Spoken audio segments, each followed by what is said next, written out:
ہندوستان کے مسلمانوں نے اس طرح کے بیان دیے کہ ہم خوش ہیں, ہمیں پاکستان سے کوئی لین دین نہیں ہے. دیکھیں ایک بندہ گن پوائنٹ کے اوپر ہے, وہ کچھ بھی آپ بیان دلوا لیں. کیونکہ جو اس وقت رجحانات بھارت میں ہیں اس سے تو یہی معلوم ہوتا ہے کہ بس مسلمانوں کو دبا کے رکھنا ہے. یہ یہود و نصارہ ہمارے دوست ہو ہی نہیں سکتے.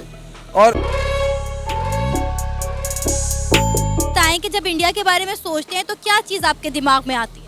انڈیا کے بارے میں جب ہم سوچتے ہیں تو سب سے پہلے ہمارے مائنڈ میں ایشو آتا ہے کہ کشمیر, کہ جب تک ہمارا کشمیر کا ایشو سولو نہیں ہوتا تو تب تک انڈیا کے ساتھ جو ہمارے معاملات ہیں, جو ہمارے تعلقات ہیں, وہ بہتر نہیں ہو سکتے.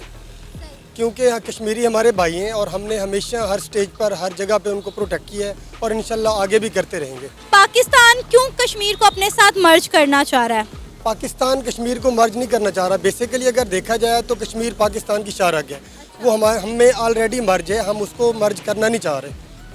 وہ پاکستان کا حصہ ہے پہلے سے. آدمی گنڈائی کرنا چاہتا ہے, کرنے دو. پھر کرناٹکا میں جو ابھی حجاب کنٹروورسی چلی اس میں بھی انہوں نے بہت احتجاج وغیرہ کیا, اور پھر ابھی ہم دیکھ رہے ہیں کہ مساجد کے حوالے سے بہت سی باتیں ہو رہی ہیں انڈیا میں. تو یہ کافی ایکٹیو ایک آرگنائزیشن تھی مسلمانوں کی, اور ان کا ایک اسٹوڈنٹ ونگ بھی تھا کیمپس فرنٹ آف انڈیا.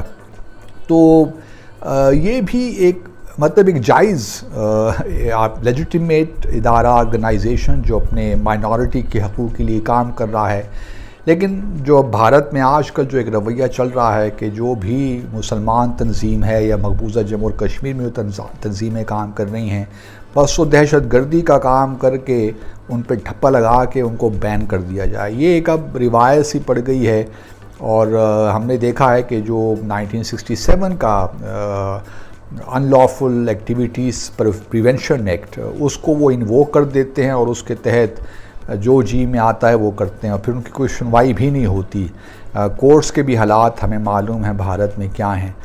تو اب یہ آرگنائزیشن گو کہ اس کی پریزنس میں نے پہلے عرض کیا ساؤتھ انڈیا میں زیادہ ہے. تو ابھی تو جو ان کے جنرل سیکرٹری ہیں عبدالستار صاحب, انہوں نے تو کہہ دیا ہے کہ جی ٹھیک ہے, اگر حکومت نے فیصلہ کر دیا ہے تو ہم اپنی ایکٹیویٹیز کو ختم کر دیں گے, لیکن ہم اس کو جو ہے قانونی اعتبار سے جنگ لڑیں گے کہ اس کو ہم دوبارہ. کیسے کیسے لوگ رہتے ہیں یار یہاں پر, چلو تم کو پاگل کتے کا گاڑی اٹھا کے لے جائے گا, بتا رہے ہیں ہم. یہ بتائیں کہ انڈیا کا نام سنتے ہی پہلی چیز آپ کے دماغ میں کیا آتی؟ دشمنی کی آتی ہے, کیونکہ وہ ہمارا دشمن ہے. وہ ایک طرف کافر ہے, مشرک ہے, تو دوسری طرف مسلمان ہے. جب مسلمان کو مشرک کی بات یا انڈیا کی بات کریں گے آٹومیٹک دشمنی والی بات آتی ہے, کیونکہ ہم سے بغض رکھتے ہیں. یہ ابھی کی بات نہیں ہے, یہ آقا مدنی صلی اللہ علیہ وسلم کے دور سے چلتا آ رہا ہے. اس وقت مشرک اور مسلمانوں کے وسلم کی آپس میں دشمنی, لڑائی جھگڑا ہوتا ہے, بغض رکھتے ہی رکھتے آ رہے ہیں, کیونکہ وہ ایک سے زیادہ خدا کو پوجتے ہیں. آپ صلی اللہ علیہ وسلم نے آ کے ایک خدا کی دعوت دی کہ ایک خدا کی عبادت کرنی اور ایک خدا ہمارا ایک ہی رب ہے. یہ بات ان کو چبھتی تھی. یہ آپ وسلم کے دور کی بات ہے. اس وقت مشرکین نے کتنے 370 یا سے اوپر بت پالے ہوئے تھے, بنائے ہوئے تھے اپنے خود ساخت اپنے ہاتھوں کے ساتھ.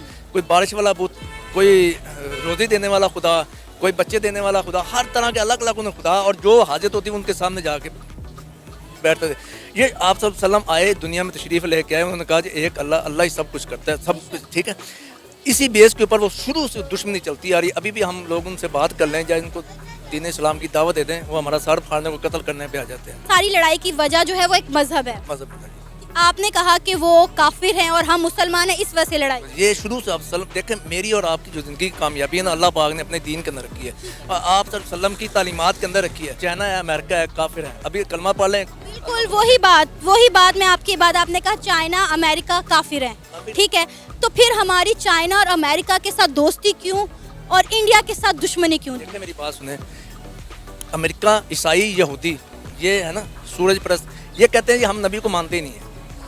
ہماری لڑائی کس وجہ سے, کافروں کے ساتھ لڑائی اس وجہ سے نا, ہمارے نبی اور اللہ کی وجہ سے لڑائی ہے نا. وہ کہتے ہیں ہم حضرت عیسیٰ کو مانتے ہیں, ہم اسی کو مانتے ہیں. باقی جو قوم ہے یہودی ہے, وہ حضرت کہتے ہیں حضرت موسیٰ کو ہم مانتے ہیں, اس کے علاوہ ہم کسی کو نہیں مانتے.